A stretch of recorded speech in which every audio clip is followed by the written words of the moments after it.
You ask Tiger to solve. This deals with linear equations with one unknown. The final result is x equals 7/13. Let's solve it step by step. Simplify the expression. Group the coefficients.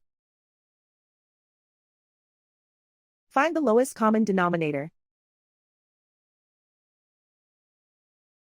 Multiply the denominators. Multiply the numerators. Combine the fractions. Combine the numerators. Isolate the x.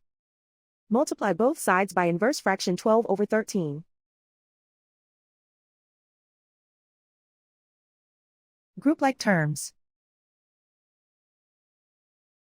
Multiply the coefficients. Simplify the fraction. Multiply the fractions. Simplify the arithmetic. And so the final result is x equals 7/13.